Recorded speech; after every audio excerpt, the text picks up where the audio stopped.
What's happening, guys? Silent Mike, Super Training Gym, Mark Bell's Powercast, Reebok1.com, HowMuchYouBench.net. Here talking about the topic of tendonitis, particularly when it comes to low bar squatting and elbow tendonitis. It's very common, and it's common in the bench press. Two main reasons are overworking, just too much work.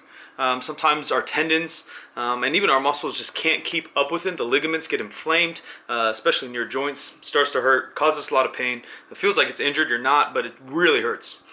Two, often it's technique or mobility. In the low bar squat, it's often that pressure and lack of external rotation getting our hand up and out, often in our pec and shoulder, and that causes a lot of strain down in here. A couple quick fixes for us. Compression cuff, HowMuchYouBench.net. Kind of mask that pain, may help, but compression on the area helps a lot.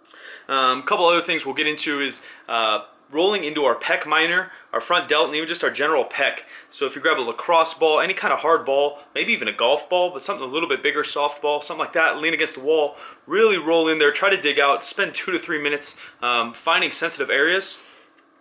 Another easy thing to do is just make sure you warm up and try this routine for all 3 or 4 lifts if you count overhead, but squat, bench, and dead. What we're going to do is some pull-aparts, face pulls, band biceps, band triceps, maybe 3 to 5 rounds of anywhere from 20 to 30 reps. Basically what we're trying to do is not fatigue the muscles, not fatigue anything. We're trying to get blood into our shoulders, our rear delts, our traps, also our triceps, our biceps, just more blood into the area, get hopefully more nutrients, allow it to recover itself, getting blood hopefully reduces some of that inflammation over time, and it'll allow us to stay warm and get into a better position for that day.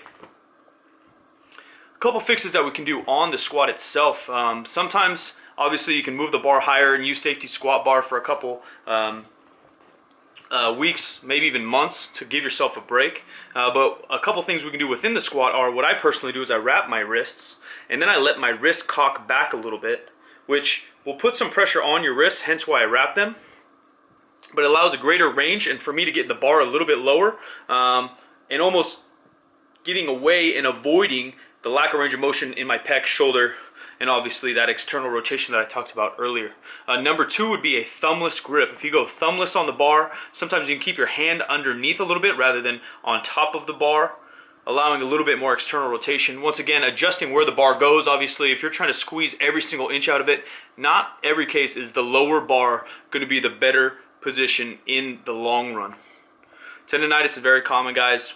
One big thing is we always have to figure out what the issue is, try to fix that. So if mobility is the issue, I suggest checking Mobility WOD here. Search Mobility WOD shoulders on YouTube itself. Kelly Starrett, physical therapist, smart dude. He can show you through some exercises that'll hopefully get that range of motion back. Getting tight in our pecs and shoulders is just kind of part of the game of being a power lifter. Obviously, make sure you're doing enough back accessories, chin-ups, rows, face pulls, things of that nature throughout your program can help a lot. Something simple as a band, dislocate, just going over and back over your head, PVC pipe, band, anything like that to help you open up, help you lift better, because if you're hurt, you're not going to be able to progress. And the whole goal here is to always progress. Guys, that's it. Silent Mike, I'm out of here. If this helped you guys, be sure to share it, subscribe, like it. We're out. Let's go! Up! Up!